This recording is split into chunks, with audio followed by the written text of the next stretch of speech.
Je vous souhaite la bienvenue dans cette vidéo de formation sur les stratégies transférables en compréhension écrite, où seront abordées diverses façons d'outiller les élèves pour qu'ils deviennent autonomes dans cette activité langagière, notamment grâce au repérage.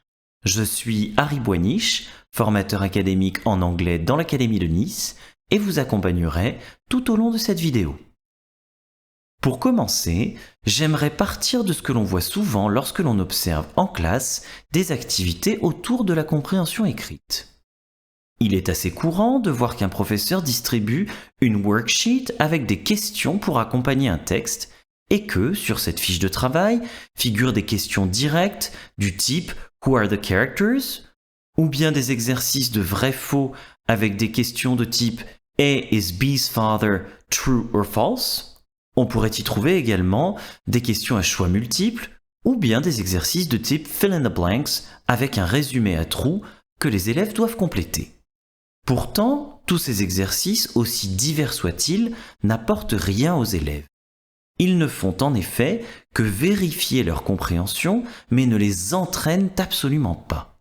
En clair, si un élève sait répondre aux questions, tant mieux pour lui, mais s'il ne sait en revanche pas y répondre, le professeur ne lui apporte aucun outil ou aucune stratégie qui puisse l'aider, le faire progresser et le rendre autonome. Alors, comment justement amener les élèves à devenir plus autonomes en réception écrite ? Il est toujours bon d'examiner l'objectif final afin d'établir une stratégie pour y arriver. C'est ce que l'on va faire ici en se penchant sur la grille d'évaluation de la compréhension de l'écrit et de l'oral utilisée dans le cadre des évaluations communes du baccalauréat en cycle terminal. Cette grille peut paraître complexe au premier abord, mais un examen plus détaillé des descripteurs permet d'en dégager l'essentiel. Regardons la première colonne. La situation d'énonciation y est mentionnée dans le titre, c'est-à-dire que l'on vérifiera dans cette colonne que le locuteur et le destinataire, encore appelés énonciateur et co-énonciateur selon la terminologie qu'on utilise, ont été correctement identifiés. Ceci sera avantageusement résumé par les questions who et to whom.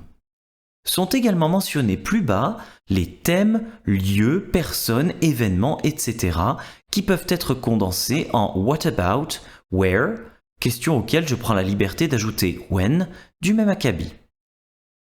La deuxième colonne comporte un titre moins transparent, mais l'examen des descripteurs révèle l'expression « les points principaux d'une discussion », c'est-à-dire, pour faire rapide, comment l'argumentation est menée. On observe d'ailleurs, dans cette colonne, de nombreuses références à la logique d'organisation du texte, qui affleurent notamment par l'intermédiaire des connecteurs qui y figurent, connecteurs de temps avec une chronologie d'événements, de causes et de conséquences avec des liens de causalité simples. En somme, il s'agit ici de comprendre comment le texte est organisé, ce qui se résume bien par la question « how ». La troisième colonne repose sur l'identification des stratégies de communication, c'est-à-dire l'objectif communicationnel du support examiné, sa finalité, ce que l'on peut résumer par la question « what for ». Il apparaît assez clairement, lorsque l'on regarde les questions extraites de cette grille, que se séparent d'un côté des informations plus explicites, alors qu'il est demandé d'autre part des éléments qui ont davantage trait à l'implicite. Il sera assez facilement possible d'outiller les élèves pour leur permettre de repérer des informations explicites, ce qui informera leur compréhension de l'implicite, comme on va justement le voir maintenant. En effet, côté élève, c'est la combinaison de plusieurs éléments explicites qui va permettre la déduction ou l'inférence d'un élément implicite. Il est donc nécessaire que l'enseignant adopte, lors de la préparation de son activité de réception, la démarche inverse, en déterminant d'abord le message implicite qu'il souhaite que les élèves saisissent lors de l'étude du texte. C'est en gardant constamment ce message à l'esprit qu'il pourra alors se focaliser sur les éléments explicites qui permettront aux élèves d'appréhender ce fameux message. Ces éléments explicites, donc, quels sont-ils ? On pourrait citer à nouveau les questions extraites précédemment de la grille d'évaluation des EC, mais il est d'usage de les présenter de façon condensée sous la forme de 4 W. who, where, when et what. Attention, il n'est toutefois pas pertinent de poser ces questions en l'état. Ceci s'apparenterait à nouveau à une vérification de la compréhension de l'élève sans lui fournir d'outils pour devenir autonome. Et ce n'est, on l'a déjà dit, pas du tout ce que l'on cherche à faire. Le niveau B2 du cadre européen commun de référence pour les langues, attendu en LVA en fin de cycle terminal, est justement appelé utilisateur indépendant niveau indépendant, comme si la répétition voulait réaffirmer l'importance de cette autonomie. Alors, afin de permettre aux élèves de répondre à ces 4 W, on va leur proposer d'opérer dans le texte des repérages qui leur permettront de construire le sens du document sur lequel ils travaillent. Mais alors, qu'est-ce qu'un repérage exactement ?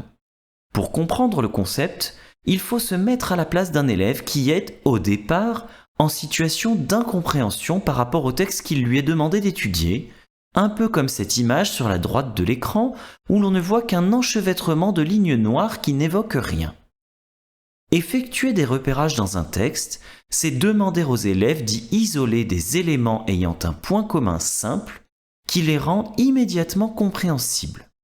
Dans le cas de notre image dépourvue de sens, on observe tout de même qu'à chaque subdivision est associé un numéro et, grâce à une correspondance connue par ailleurs, on sait par exemple que les 6 seront remplacés par du jaune, les 9 par du violet, les 7 par du bleu et les 2 par du marron foncé. L'image ne fait toujours pas sens, mais si les repérages sont bien planifiés par l'enseignant, notamment dans l'ordre de leur enchaînement, alors ils pourront permettre aux élèves de comprendre des éléments explicites, comme ici la présence d'un homme dans l'image.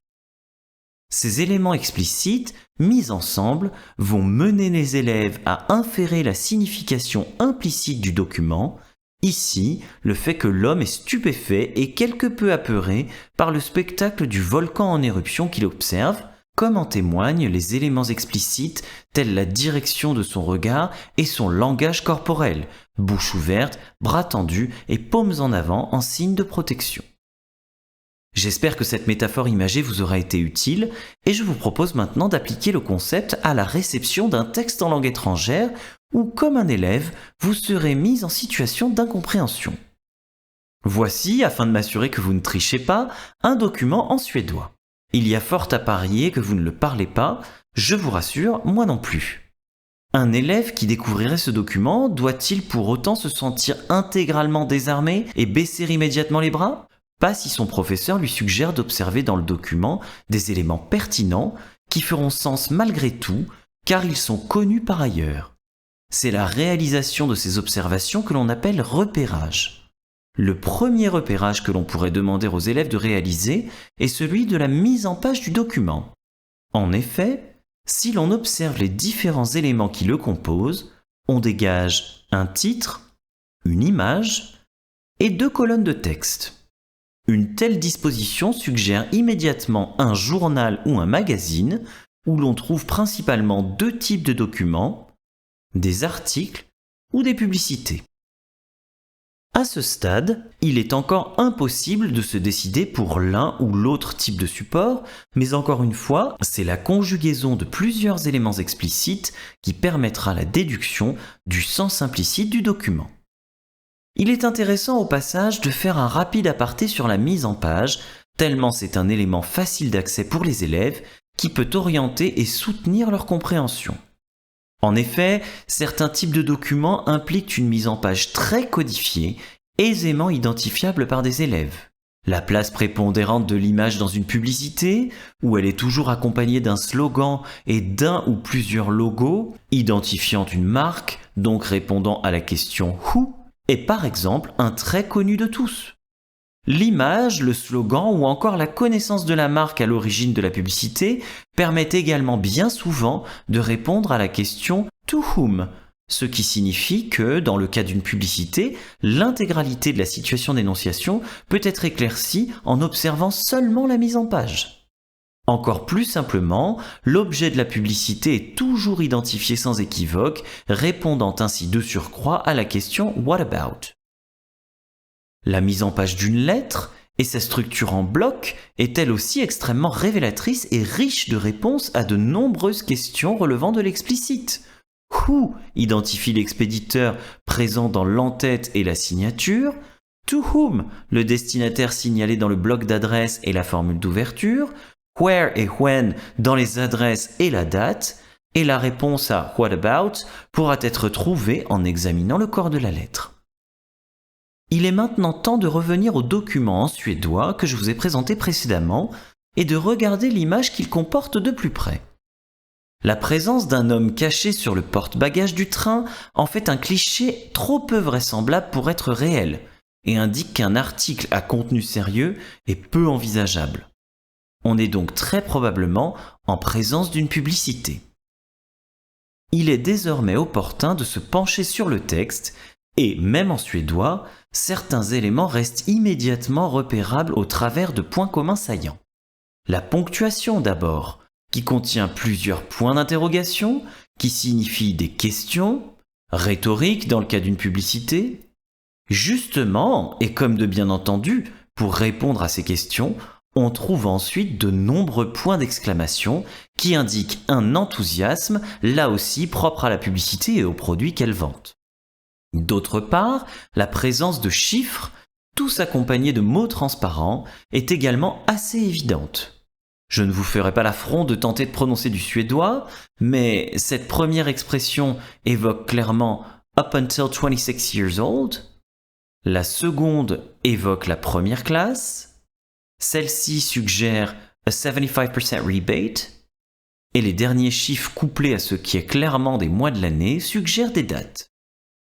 On est donc en présence d'une publicité, comme l'indique la mise en page et l'image, à propos de train, ce qui est suggéré par l'image et la première classe, qui vante un rabais de 75% sur les billets en première classe pour des jeunes jusqu'à 26 ans du 1er juin au 31 août. J'espère, par ce petit exercice, vous avoir démontré la pertinence des repérages pour promouvoir la compréhension autonome chez les élèves. Comment alors opérationnaliser ces repérages en tant qu'enseignant ? Sur quels traits saillants des textes va-t-on attirer l'attention des élèves, dans l'espoir qu'à force d'entraînement, cela devienne chez eux un automatisme leur permettant d'aborder seuls d'autres documents de façon autonome ?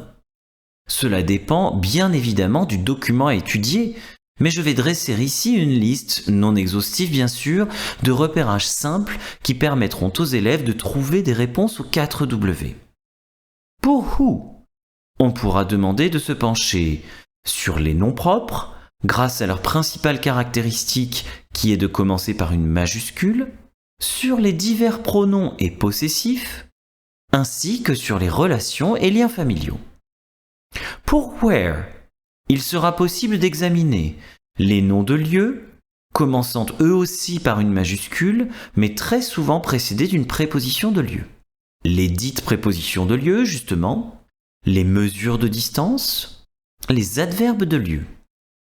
Pour when, on scrutera avec profit les heures et les dates, reconnaissables aux chiffres qu'elles comportent, ainsi qu'aux jours et aux mois de l'année qui y figurent, les mesures de temps, les saisons, les adverbes de temps et le temps des verbes. Enfin, pour what, on regardera du côté des mots répétés, signes d'importance ou d'insistance, ainsi que de celui des verbes, qui sont de précieux indicateurs de l'action qui se déroule dans le texte. Regardons justement comment un simple repérage de verbes d'action peut mener à la compréhension de l'implicite dans cet extrait de The Curious Incident of the Dog in the Nighttime de Mark Haddon, mettant en scène Christopher, un adolescent autiste présentant de nombreux troubles de comportement, mais surtout incapable de décrire ses émotions, ce qui les rend de fait implicites pour les élèves qui n'ont d'autre choix que de les inférer. Un repérage simple, consistant à demander aux élèves de souligner les actions du père dans une couleur, ici le bleu, et celle de Christopher dans une autre, ici le rouge, établira de façon assez évidente l'inaction de Christopher par rapport à son père, car il est en état de choc que son père ait osé le molester physiquement, alors que, comme il l'explique plus tôt dans le livre, il ne supporte pas d'être touché et son père le sait très bien.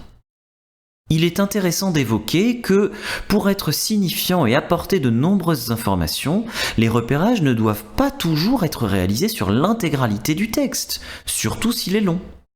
Dans le cas de la nouvelle de 2 pages écrite par Isaac Asimov, The Fun They Had, les repérages permettant de poser le cadre de l'histoire seront réalisés avec profit sur le premier paragraphe uniquement, qui est extrêmement court et facile d'accès pour les élèves.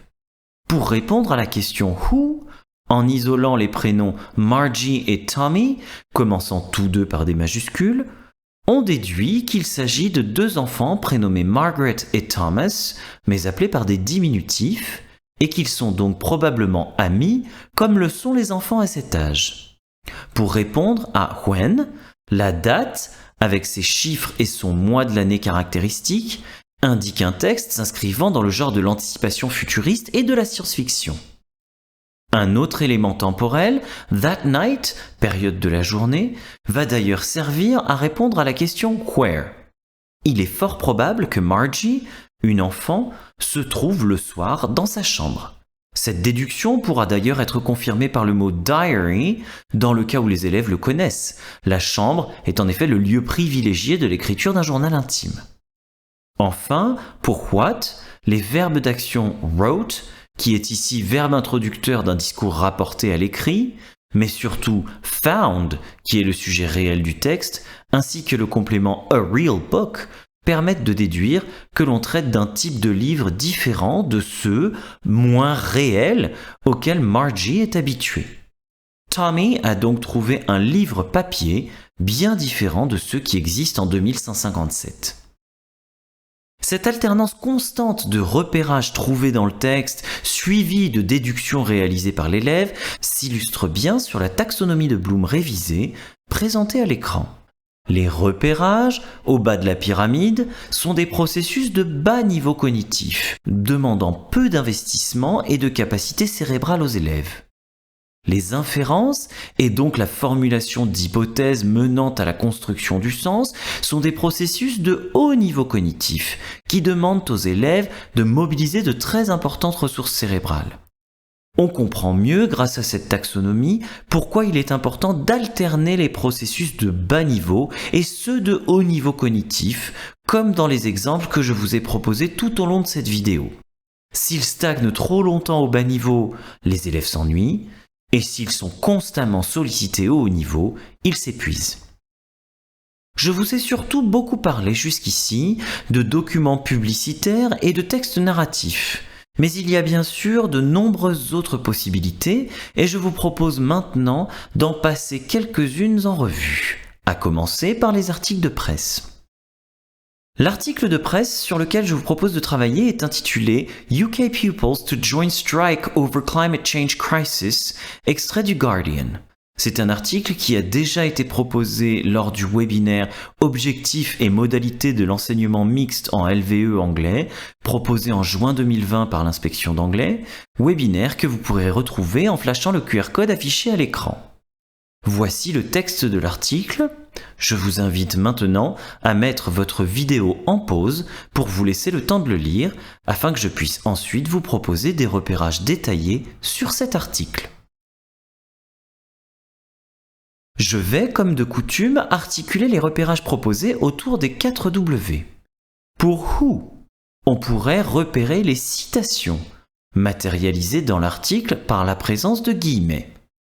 Il serait alors aisé de demander aux élèves de chercher autour de ces citations, et en l'occurrence, comme dans la plupart des articles, avant chaque citation, qui parle, en localisant les noms grâce aux majuscules par lesquels ils commencent. Une fois l'identité des personnes interviewées établie, il est aisé de retrouver ces noms ailleurs dans le corps de l'article. Le nom qui se détache immédiatement au vu de la fréquence avec laquelle il est répété est celui de Greta Thunberg. Pour where, on demandera aux élèves de localiser les noms de lieux, débutant eux aussi par une majuscule, mais très souvent précédés d'une préposition de lieu.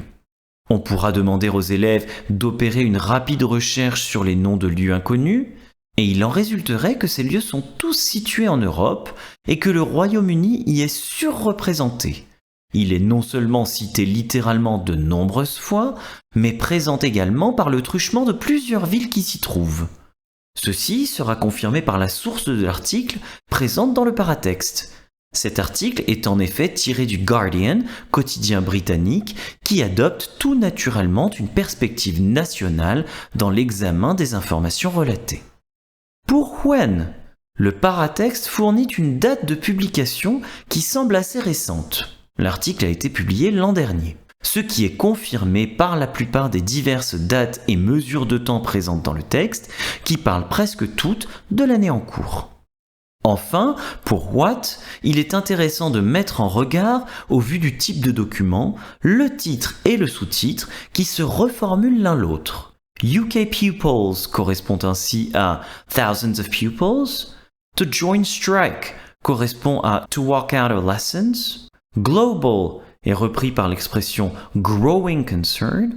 Et enfin, over climate change crisis peut être retrouvé dans over global warming. Il est ainsi intéressant de mentionner les nouveaux repérages qu'on a utilisés dans le cadre de l'étude d'un article de presse. Pour who, l'utilisation des citations est verbatim. Pour where, la confirmation du lieu par la source de l'article présente dans le paratexte.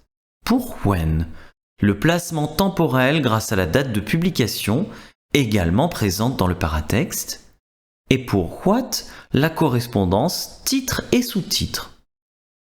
Les textes argumentatifs ont un fonctionnement assez différent de celui des textes narratifs, ce qui peut impliquer des repérages spécifiques. Il est toujours utile d'identifier le ou les mots répétés dans le texte afin de déterminer son sujet général. Afin d'organiser et hiérarchiser les repérages, il sera utile de garder en tête le fonctionnement de toute argumentation qui part du connu pour aller vers l'inconnu et ou du général pour aller vers le spécifique, et qui accompagne presque toujours tout argument d'un exemple. Enfin, le repérage des mots de liaison pourra permettre aux élèves de déterminer les relations logiques entre les divers arguments et donc de suivre l'argumentation présente dans le texte.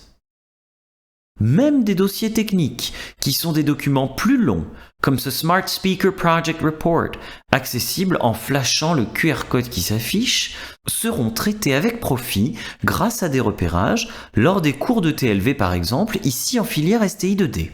Il s'agit de démontrer aux élèves que la longueur d'un document n'est pas nécessairement un critère de difficulté selon les informations que l'on doit y rechercher. En effet, si la consigne implique de donner une vue d'ensemble du projet et de calculer en préliminaire à l'étude marketing un coût de revient, il est simple de diriger les élèves vers le premier paragraphe qui résume à lui seul l'intégralité du projet et de leur demander de traquer le symbole $, indicateur d'un prix pour le coût. Je vous propose maintenant de changer de stratégie et d'explorer d'autres techniques pour faire progresser les élèves, toujours transférables et toujours au service de la compréhension écrite, mais qui adoptent une approche plus micro. La décomposition des mots doit être, pour les élèves, un entraînement de chaque instant, car elle leur permet une autonomie croissante face à du vocabulaire inconnu.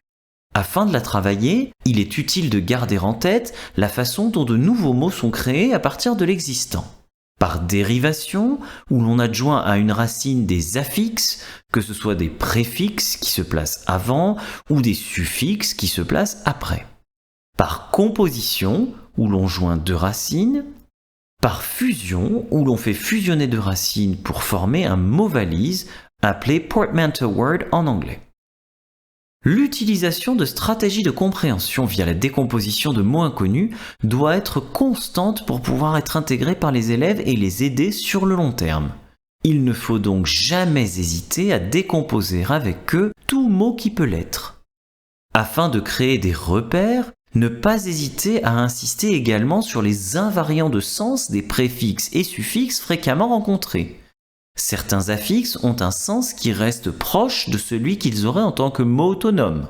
Over, préposition, indique une idée de dépassement, contenu dans over préfixe qui signifie trop ou sur, comme dans surestimation par exemple. D'autres ont un sens figé et créent une abstraction, comme les suffixes hood et ness, que l'on peut traduire en français par le fait de ou l'idée de, ou signifie encore le contraire, comme le a privatif que l'on retrouve dans asocial, abnormal, etc. Ne pas hésiter également à faire un peu de grec et de latin pour des préfixes revenant souvent, comme sum et cum, qui signifient tous deux avec. Éclaircir le sens de certains mots inconnus peut également passer par un rapprochement avec le français, dont la majeure partie du vocabulaire anglais est issue. On pointera avec profit les similitudes entre les mots candle et chandelle, par exemple, en plus de la traduction plus courante de bougie. Le contexte apporte également aux élèves une aide précieuse en compréhension écrite, si tant est qu'ils ont conscience de certains principes. Certains signes de ponctuation, tels les deux points, les parenthèses ou les tirets, signalent bien souvent une relation d'équivalence, comme c'est d'ailleurs le cas pour des mots de liaison indiquant une reformulation. Les tournures signalant des exemples permettent également, en agrégeant ces derniers, de retrouver l'hyperonyme associé. Il y a également souvent, dans les documents, des indices connus ou immédiatement compréhensibles, comme par exemple les indices visuels. Il n'est presque pas nécessaire de lire le texte qu'accompagne à l'écran le graphique affiché pour comprendre que le mot manquant à 2 reprises est plastics. En effet, c'est la seule donnée qui est mise en valeur dans le graphique, non seulement par sa couleur contrastante, mais également par le fait que le secteur soit décalé par rapport aux autres. Des mots connus et ou transparents peuvent de plus être présents dans la même phrase que le mot inconnu, mais aussi dans des phrases environnantes. Toujours dans le contexte immédiat d'un mot inconnu, on retrouve également parfois des indices spatio-temporels qui permettent d'en inférer le sens. Ainsi, dans ce texte, le sens de field trip peut être déduit de l'indice spatial qu'il n'y a pas d'aquarium en classe. Il a donc fallu faire une sortie scolaire pour en trouver un. Le sens de huge peut être compris grâce à l'adjectif bigger qui est renforcé par le point d'exclamation en fin de phrase. Énorme vient ainsi à l'esprit. Le seul accident qui puisse se passer avec une boisson, c'est la renverser, et c'est bien le sens de spilled. Et la conséquence d'une boisson renversée est la possibilité de glisser dessus et d'atterrir la tête la première, head first, dans le bassin ou l'aquarium de la pieuvre. Enfin, l'émotion ressentie lorsque quelqu'un est hors de danger est le soulagement. Pour finir, il pourra être utile de pointer, tout au long de l'année, les invariants dans le sens des prépositions et particules. From indique une provenance. Up peut indiquer une direction ascendante, mais également une idée de totalité, comme dans eat up, drink up. Off indique quant à lui une séparation, dans cut off someone's head, mais aussi the plane took off the ground. L'évaluation de la compréhension écrite devra se faire, comme on l'a vu dès le début de cette vidéo, par l'intermédiaire d'une grille détaillant, dans des descripteurs, le niveau du CECRL atteint par la production de l'élève. Le site EduScol propose des ressources permettant d'évaluer la compréhension écrite et le texte qui s'affiche à l'écran fait partie des situations d'évaluation proposées. Le QR code affiché en haut à droite de l'écran permet d'accéder à cette ressource. Je vous invite maintenant à mettre la vidéo en pause afin de prendre connaissance du document support à l'évaluation. Le compte-rendu qui s'affiche maintenant aurait pu être produit par un élève. Comment l'évaluer à l'aune du CECRL ? Il est temps de reprendre la grille examinée au début de cette vidéo et de la mettre à l'usage. Pour évaluer une production d'élèves, il est important de toujours partir des descripteurs du niveau attendu, qui est, je le rappelle, pour un élève en fin de cycle terminal, B2. L'examen de la production à la lumière de ces descripteurs permettra, si B2 est atteint, de monter dans la grille et d'examiner C1, et si, en revanche, B2 n'est pas atteint, il faudra alors descendre graduellement vers B1 puis A2 et ainsi de suite. Le compte-rendu présenté précédemment correspond-il au niveau B2 ? Il ne contient pas d'éléments implicites, comme l'exige le descripteur B2, et n'établit pas de lien entre les informations, comme demandé au descripteur B1. En revanche, les informations explicites ont été relevées, le compte-rendu sera donc placé en A2 pour la première colonne. Dans la deuxième colonne, on ne peut pas situer le compte-rendu en B2. Ce qui est écrit ne représente pas la cohérence globale du document étudié, ni en B1. Les liens sont absents et il manque de nombreuses informations. Le sujet principal est en revanche identifié, ce qui place de nouveau le compte-rendu en A2. Pour la troisième colonne, le descripteur B2 ne convient pas, car si le point de vue exprimé par le critique de film est présent, son intention n'est pas rendue. Il n'est pas mentionné que le film est finalement une agréable surprise. Le compte-rendu répond donc de façon plus adéquate aux critères B1. Au global, ce premier compte-rendu est donc de niveau A2, voire A2+. La ressource consultable sur Eduscol comporte un autre document de même type qui s'affiche maintenant à l'écran. Vous pouvez à nouveau mettre la vidéo en pause pour en prendre connaissance. Il est maintenant temps d'évaluer le compte-rendu suivant. Est-il caractéristique d'un niveau B2 ? Ce n'est pas le cas de la première colonne, car l'implicite de la déception de la critique de film, malgré une apparence qui promettait le contraire, n'est pas réellement explicité dans ce compte-rendu. Il est, en revanche, décrit adéquatement par le descripteur B1. Des informations détaillées sont relevées et des liens sont établis. Pour la deuxième colonne, le niveau B2 n'est pas atteint non plus. Les allers-retours constants entre les attentes de la critique et leur déception lors du visionnage du film ne sont pas rendus. En revanche, B1 est atteint, l'essentiel des éléments porteurs de sens est relevé et des liens sont faits, certes parfois maladroitement. Pour la troisième colonne, l'intention de la critique n'est pas rendue, donc B2 n'est pas atteint. En revanche, le point de vue est bien explicité, ce qui place encore une fois le compte-rendu au niveau B1. Le niveau global atteint par cette production est donc B1. J'espère que cette vidéo vous aura été utile et aura pu expliciter ce que l'on entend par stratégie transférable, tout en démontrant la différence entre entraînement et vérification dans le domaine des activités de réception à l'écrit. J'aurai plaisir à vous retrouver pour d'autres vidéos de formation. Au revoir et à très bientôt.